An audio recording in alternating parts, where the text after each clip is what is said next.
Greetings everyone, Brett here with Hammerhead Model Making, back with another build video. This one's going to be a little bit different than my regular build videos, being that I actually didn't shoot a lot of video footage for this build.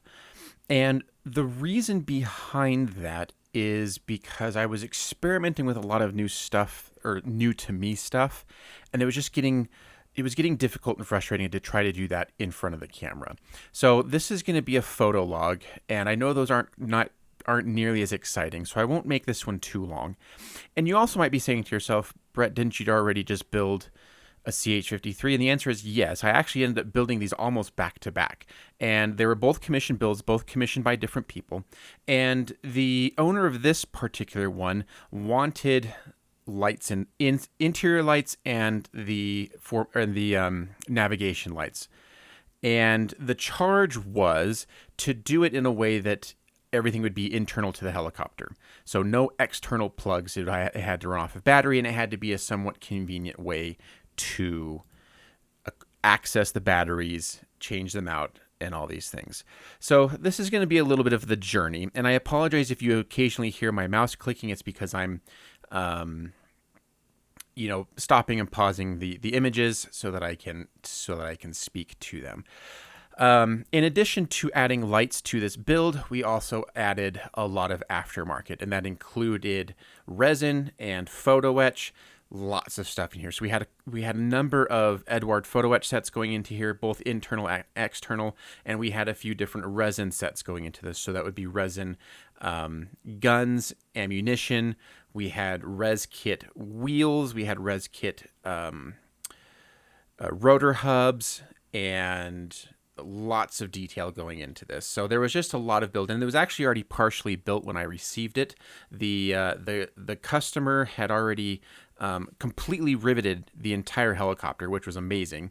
That's a lot of work in and of itself, and had done a little bit of construction on the interior. So you can see here just some of the interior bits, the seats with all the seat belts. So those were Eduard seat belts. You'll notice some of the seats are folded, some of them are not.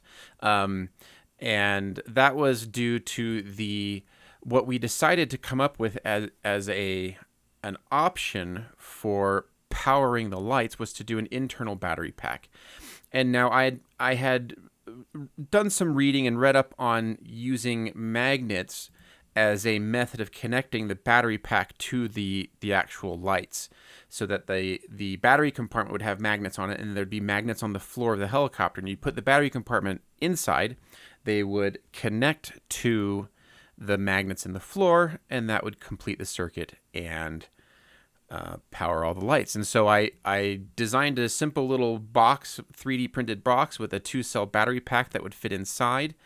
And you can see the holes on the bottom there are where the magnets would eventually fit.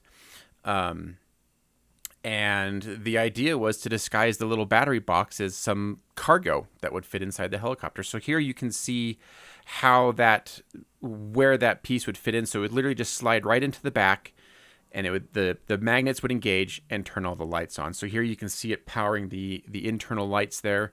Here's another picture of it while it's dark. And that was the solution that we came up with. Eventually, I did get around to putting some cargo nets and straps on it, painting it, and making it look like cargo. But that was kind of the end result, and we were quite pleased with how it worked out. In addition to all of the photo etch and resin that we added, I added a few pieces of scratch building here and there because you'll actually be able to see the back of the instrument panel from the outside. I added a bunch of plastic and wiring to show all the bits that would connect to the instruments. And then another thing that we really wanted to focus on as far as detail was the rotor hub. Now the CH-53 has extremely complex rotor hub, 7 blades, lots going on there. And originally the client had purchased the res kit resin upgrade for it. But as I was going through and looking at the res kit set and realizing that I felt like it was going to end up causing a lot of problems, and mainly just being that there was no solid way of attaching the rotor blades into the res kit hub without drilling a very long hole to accept the plastic rotor blade in there. And if I was off even just a little bit, it would really throw off. It just the rotor wouldn't look correct. And so the client and I decided that we would kind of mix and match parts from the kit, parts from the res kit, and then scratch built detail. So you can see some of that scratch built detail here, and in the subsequent pictures. This took a while. I mean, each there's 7 blades, so each blade connection point required a lot of work, and it took a while. But in the end, I was really quite pleased here. So you can see here the dark gray is res kit, the light gray is kit parts, the white is scratch built, added plastic, and then the wiring is all lead wiring, lead and steel wiring there, and so in the end, I think we were both very happy with how the rotor hub turned out.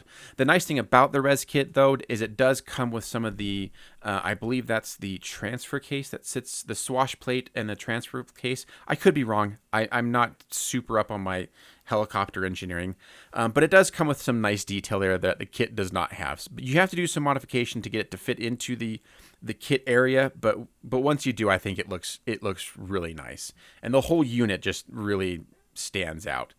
And so yeah, moving on from that, once we were able to get that all together, we were able to really start getting the bulk of the details done, and then getting the fuselage halves together.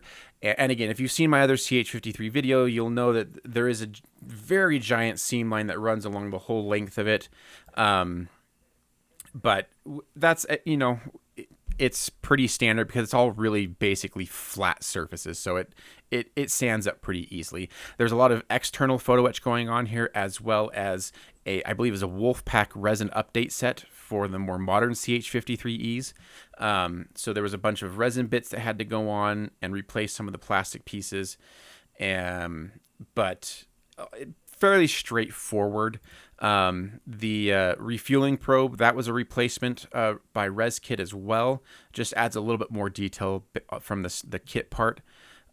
So here you can kind of see the helicopter mocked up. So the fuselage is all put together. Rotor blades have, just everything's been added on just to kind of get an overall look. And then obviously the lights are on. Now this is during the daytime, so the lights do look a little funky. I promise they will eventually look better. So now that the construction's all done, we can move on to painting. Per my normal, it's all primed in black, and we start working on our base coats. Now, the paint job on this one is going to be a little bit more unique. You don't often see CH-53s in high-vis schemes. But as I understand it, there were, I believe, 3 of them that were specially painted up for a large joint operation with high-vis markings, and that's what this is supposed to represent. And so the bulk of the paintwork is pretty standard. You can see the tail has that large blue splash of color on it, and I had to hand cut masks out to portray the CJ unit code markings on there. All of the walkway areas, those were all masked off and painted to separate those, and pretty straightforward as terms of the painting process. And we can move on to the decals. The decals as well, I really kind of had to cobble together decals from different sources. Again, because this is a high-vis scheme, I couldn't use the normal low-vis scheme markings that came with the kit. So the Marines, or the word Marines, and then the 00, those came from the kit, but from a different livery. The stars and bars actually came from my spares, because the kit only had low-vis markings, low-vis stars and bars and black stars and bars, but not the full color ones. So I had to source those. And then additionally, there was a white kind of drop shadow added to the Marines word and the numbers. And I actually had to go in there and hand paint those, which was kind of nerve-wracking, but got it in the end. So here we've kind of jumped ahead a little bit. So we've gone through the process of you know, clear coating, doing a panel wash, and then matte coating it, and then removing the masking. So again, with all the masking removed and everything, I was able to open up. Another light test was warranted because it just looks cool. And so here you can really see the light without it. It's not bleeding through the plastic. We have a good couple of layers of light blocking paint on there. And yeah, I'm really pleased with how this turned out. Again, if you can find pictures of this particular helicopter, you will see that it was kept immaculately clean. So we went really light on the weathering. We just did a little bit of exhaust staining on the aircraft at panel wash, and that was really about it. And really wanted to keep it nice and clean. So now we can go ahead and do the final reveal. So I took a series of pictures of this in low light, so you could really get a sense for the of the lighting on here. Really happy with how it turned out. It's just, you know, it's just a lot of fun. So the navigation lights had LEDs, individual LEDs in them, and then we had LEDs running along the interior and into the cockpit. And I just think to me, I just think it looks really great. I was really pleased that we went through with the lighting, and I learned a lot from it. So and again, all the additional detailing that went into the kit, I think really just takes this kit up to the next level. And this was a really fun commission. I'm glad the client approached me with this one. Here's a good shot of the detailed rotor hub and how just all that wiring and cabling just really pops.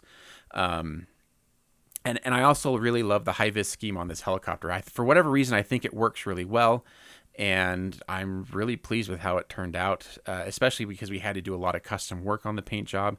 As well as here, you can really see all the riveting that the client did and a lot of the hard work that he put into that.